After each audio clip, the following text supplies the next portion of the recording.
அனைவருக்கும் வணக்கம். மீனராசி நேயர்களுக்கு நினைத்தது ஒன்றும் நடப்பது ஒன்றுமாக பல இன்னல்களை சந்தித்து வந்த மீனராசி நேயர்களுக்கு நிகழ இருக்கு. ஆகஸ்ட் மாதம் முதல் வாரமான 1/8/2025 முதல் 7/8/2025 வரை உள்ள அடுத்த 7 நாட்கள் முழுவதுமே உங்களுடைய வாழ்வில் நீங்கள் நினைத்தவை ஒவ்வொன்றும் நிறைவேறக்கூடிய ஒரு தருணமா அமைஞ்சிருக்குதுங்க. அந்த வகையில மீனராசி நேயர்களுக்கு இந்த வாரம் அடுத்த 7 நாட்கள் முழுவதுமே என்ன மாதிரியான நன்மைகள் எல்லாம் ஏற்பட இருக்கு, கிரக நிலைகளின் ரீதியாக அமையிருக்கும் சாதகங்கள் என்ன, பாதகங்கள் என்ன, மேலும் என்ன மாதிரியான நன்மைகள் எல்லாம் ஏற்பட இருக்கு, குறிப்பா இந்த வாரத்தை பொறுத்த வரைக்கும் கிரகங்களுடைய சஞ்சார நிலைகள் என்ன என்று பார்க்கும்போது மிதுனத்தில் சுக்கிரன், புதன், குரு ஆகிய கிரகங்கள் இணைந்து சஞ்சரிக்கிறாங்க. அதே போல கடகத்தில் சூரியனும், சிம்மத்தில் கேதுவும், கன்னியில் செவ்வாயும், கும்பத்தில் சனி பகவானும் ராகுவும் இணைந்து சஞ்சரிக்கிறாங்க. இந்த கிரகங்களுடைய சஞ்சார நிலைகளின் காரணமாக மீனராசி நேயர்களுடைய வாழ்வில் என்ன மாதிரியான நன்மைகள் எல்லாம் ஏற்பட இருக்கு, குறிப்பா குடும்ப சூழ்நிலை ரீதியாக உத்தியோகம், தொழில், வியாபாரம், கலைத்துறை,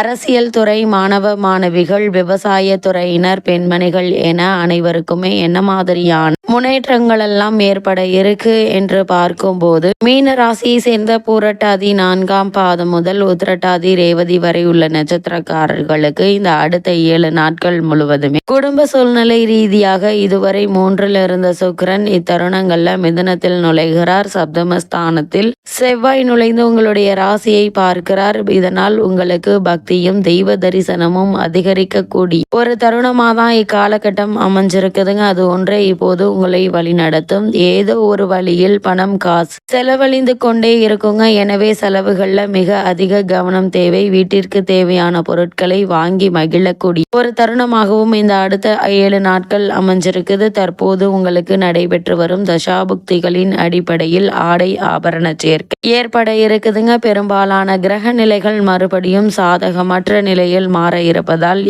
செவ்வாய் கன்னியில் அமர்ந்திருப்பதால் குடும்ப உறவுகள் பராமரிப்பில் கவனம் தேவைங்க. கடுமையான பேச்சுக்களால் கணவன் மனைவி உறவுகள்ல சிக்கல்கள் ஏற்பட இருக்கு. அதனால் ஒருவருக்கொருவர் விட்டு கொடுத்து அனுசரித்து நடந்து கொள்வது மிகவும் நல்லதுங்க. கடுமையான பேச்சுக்களால் கணவன் மனைவி உறவுகளுக்குள் சிக்கல்கள் ஏற்படும். அதனால் பேச்சில் அதிக கவனம் நல்லது. வீணான அலைச்சல்கள், டென்ஷன், ஆரோக்கிய குறைவு என வரிசையாக மருத்துவ செலவு வைக்குங்க. ஆரோக்கியத்தில் அதிக கவனம் செலுத்துங்க. சிறு உடல் உபாதை என்றாலும் கூட உடனே மருத்துவரிடம் அணுகி அதற்கான சிகிச்சை எடுத்துக்கொள்வது மிக மிக நல்லது என்பதை கிரக நிலைகள் மீண்டும் மீண்டும் அறிவுறுத்துதுங்க. அதே போல் உங்களுடைய ராசிக்கு விரயஸ்தானமாகிய கும்பத்தில் சனியும் ராகுவும் நிலை கொண்டுள்ள இத்தருணத்துல ராசிநாதனாகி குரு பகவானும் மிதுனத்தில் சஞ்சரிப்பது நன்மை தராதுங்க. வருமானம் திருப்திகரமாக இருந்தாலும் எதிர்பாராத செலவுகள்ல பணம் விரயமாகும். அது மட்டும் இல்லாமல் மருத்துவ செலவுகளை தவிர்க்க இயலாதுங்க. மூட்டு வலி, தலை சுற்றல், கை கால் குடைச்சல், சோர்வு, சரும உபாதைகள் ஆகியவற்றை மருத்துவ செலவுகள் ஏற்படக்கூடுங்க. அன்றாட பணிகள்ல மனதை செலுத்துவது கடினமாக இருக்கும். மனைவியினுடைய ஆரோக்கியம் கவலையை ஏற்படுத்தும். வெளிநாடுகளில் பணியாற்றி வரும் பெண் அல்லது பிள்ளை ஆகியோரின் வேலையில் பிரச்சனைகள் ஏற்பட்டு மன அமைதி பாதிக்கப்படக்கூடுங்க. சிறு விஷயங்களுக்கு கூட நீங்கள் அதிகமாக பாடுபட வேண்டியிருக்கும். எதிர்காலத்தை பற்றிய கற்பனையான கவலைகள் மனதை அரிக்குங்க. புதிய வேலைக்கு முயற்சித்து வரும் மீனராசி அன்பர்களுக்கு சிறு சிறு தடங்கல்கள் ஏற்பட்டு அதற்கு பிறகே நல்ல ஒரு முன்னேற்றம் ஏற்பட இருக்கு. அதே போல மீனராசியை சேர்ந்த உத்தியோகஸ்தர்களுக்கு இந்த அடுத்த 7 நாட்கள் முழுவதுமே உங்களுடைய வாழ்வில் என்ன மாதிரியான நன்மைகள் எல்லாம் ஏற்பட இருக்கு என்று பார்க்கும்போது உத்தியோகத்திற்கு அதிகாரம் பெற்றுள்ள சனி பகவான் ராகுவுடன் சேர்ந்து விரயஸ்தானத்தில் சஞ்சரிப்பதால் அலுவலக பணிகள், பொறுப்பும் பணிச்சுமையும் அதிகரிக்குங்க. இருந்தாலும் அதற்கேற்ற ஊதியம் கிடைப்பது சற்று கடினம் என்று தாங்க சொல்ல வேண்டும். அதன் காரணமாக பணிகள்ல வெறுப்பு ஏற்பட இருக்கு. மேலதிகாரிகளுடைய கண்டிப்பு மேலும் விரக்தி அதிகரிக்குங்க. பல தருணங்கள்ல வேலையை விட்டு விடலாமா என்ற எண்ணம் மேலிடும். உணர்ச்சி வசப்படுவதை தவிர்ப்பது மிகவும் அவசியம். அப்படி இல்லைன்னா எதிர்காலத்தில்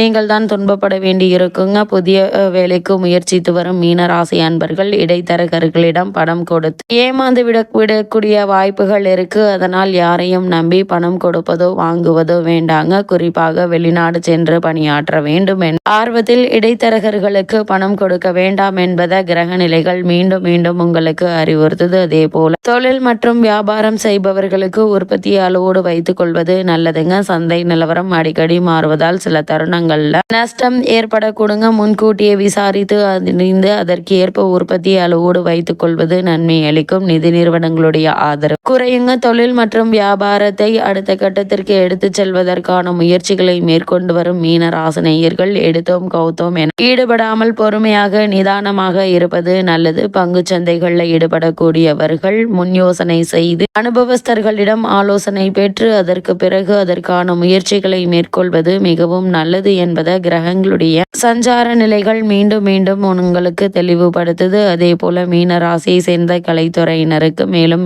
என்ன மாதிரியான நன்மைகள் எல்லாம் அடுத்த 7 நாட்களில் ஏற்பட இருக்கு என்று பார்க்கும்போது கலைத்துறையினரை பொறுத்த வரைக்கும் கிரக நிலைகளின்படி இக்காலகட்டம் முழுவதுமே வருமானம் நீங்கள் எதிர்பார்க்கும் அளவிற்கு இருக்காது. அதனால் திட்டமிட்டு செலவு செய்வது அவசியங்க. நிச்சயமாக கிடைக்கும் என காத்திருந்த வாய்ப்புகள் ஏமாற்றத்தை ஏற்படுத்துங்க. கிடைக்கும் வாய்ப்புகளிலும் எதிர்பார்க்கும் அளவிற்கு வருமானம் இருக்காது. திரைப்பட தயாரிப்பாளர்கள் புதிய முதலீடுகளில் ஈடுபடாமல் இருப்பது நல்லதுங்க. அப்படியே ஈடுபட்டாலும் அகலக்கால் வைக்க வேண்டாம். மீனராசியை சேர்ந்த அரசியல் துறையினரை பொறுத்த வரைக்கும் கட்சியில் ஆதரவு குறைவதுடன் மறைமுக எதிர்ப்புகளும் உருவாகக்கூடும் என்பது சனி மற்றும் ராகுவினுடைய சஞ்சார நிலைகள் எடுத்துக்காட்டுது. இத்தகைய தருணங்கள்ல ராசிநாதனும் அனுகூலமாக இல்லைங்க. மேல்மட்ட தலைவர்கள் எவரையும் முழுமையாக நம்பிவிட வேண்டாம். முதட்டில் தவளும் புன்முறுபவளை கண்டு மயங்காமல் இருப்பது மிக மிக அவசியங்க. எதிர்பாராத பல முன்னேற்றங்கள் உங்களுடைய வாழ்வில் ஏற்பட இருக்கு. அதே போல் மாணவ மாணவியரை பொறுத்த வரைக்கும் புதனும் கல்வித்துறையை சார்ந்த மற்ற கிரகங்களும் அனுகூலமான பாதையில் சஞ்சரிக்கவில்லைங்க. பாடங்கள்ல மனம் படிவது சற்று கடினமாக இருக்குங்க. கூடுமான வரையில்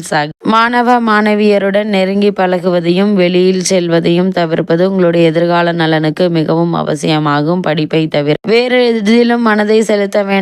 இன்றைய உழைப்பும் வெற்றியும் மட்டுமே உங்களுடைய எதிர்காலத்தை நிர்ணயிக்கும் என்பதை மறந்து விடாதீங்க. விடுதிகளில் தங்கி படித்து மாணவ மாணவியர் தாங்களுண்டு தங்களுடைய படிப்பு உண்டு என்று வேறு விஷயத்தில் கவனம் செலுத்தாமல் இருப்பது கல்வி முன்னேற்றத்திற்கு உதவிகரமாக இருக்கும். அதே போல் விவசாயத்துறையினரை பொறுத்த வரைக்கும் செவ்வாய் மற்றும் விவசாயத்துறையுடன் தொடர்பு கொண்டுள்ள இதர கிரகங்கள் சுபத்துவ பாதையில சஞ்சரிப்பதால் நல்ல விளைச்சலும் தண்ணீர் வசதியும் போதுமான அளவிற்கு வருமானமும் கிடைக்க இருக்கு. கால்நடைகள் அபிவிருத்தி அடையும். தக்க தருணத்துல விவசாயத்திற்கு தேவையான அனைத்து உதவிகளும் கிடைக்க இருக்கு. அதே போல மழை பொழிவும் சாதகமாக இருப்பதால் விளைச்சல் என்பது நல்லபடியாக இருக்கக்கூடிய ஒரு தருணமாக தான் இந்த அடுத்த 7 நாட்கள் அமைஞ்சிருக்குதுங்க. அதே போல் பெண்மணிகளை பொறுத்த வரைக்கும் 7.5 சனியுடன் ராகுவும் சேர்ந்திருக்கும் இத்தருணத்துல ராசிக்கு அதிபதியான குரு பகவான் அர்த்தாஷ்டக ராசியில் சஞ்சரிப்பதால் உடல் உபாதைகள் ஏற்பட்டு மருத்துவ சிகிச்சையினால் குணம் கிடைக்க இருக்கு. குடும்ப கவலைகள் மனதை அரிக்குங்க. வேலைக்கு சென்று வரும் மீனராசி பெண்மணிகளுக்கு அலுவலக சூழ்நிலை கவலை அளிக்கும். பொறுமை நிதானம் அவசியம். திருமணத்திற்கு காத்துள்ள மீனராசி கன்னியருக்கு வரன் அமைவது தாமதப்படும். இருந்தாலும் கூட கூடிய விரைவில் நல்ல ஒரு வரன் அமையிருக்கு. வரனை பற்றி தீர விசாரித்து ஆராய்ந்து அதற்கு பிறகு வரனை நிச்சயிப்பது நல்லதுங்க. அது மட்டும் இல்லாம ஆரோக்கியத்தில் கவனமாக இருங்க. வீண் கவலைகளையும் அலைச்சல்களையும் தவிர்த்துக்கோங்க. கை பணத்தை எண்ணி எண்ணி செலவழியுங்க. நெருங்கிய உறவினர்களுடன் சற்று அனுசரித்து விட்டு கொடுத்து நடந்து கொள்வது மிகவும் நல்லது. எடுத்தோம் கவுத்தோம் என்று யாரையும் எடுத்தறிந்து பேசாமல் கவனமாகவும் எச்சரிக்கையாகவும் இருப்பது அவசியம் என்பதை கிரக நிலைகள் மீண்டும் மீண்டும் உங்களுக்கு அறிவுறுத்தது. மீனராசினியர்களுக்கு இந்த வாரத்தை பொறுத்த வரைக்கும் கிரக நிலைகளின் ரீதியாக கூறப்படும் பரிகாரம் என்ன என்று பார்க்கும்போது அருகிலுள்ள திருக்கோவில் ஒன்றில் தீபத்தில் வியாழக்கிழமையில் பசு நெய்யும் சனிக்கிழமையில் நல்ல நெய்யும் சேர்த்து வந்தால் போதுங்க. எண்ணற்ற நன்மைகள் உங்களுடைய வாழ்வில் ஏற்படும் என்பதை கிரகங்களுடைய சஞ்சார நிலைகள் தெளிவாகவும் உறுதியாகவும் எடுத்துக்காட்டுது.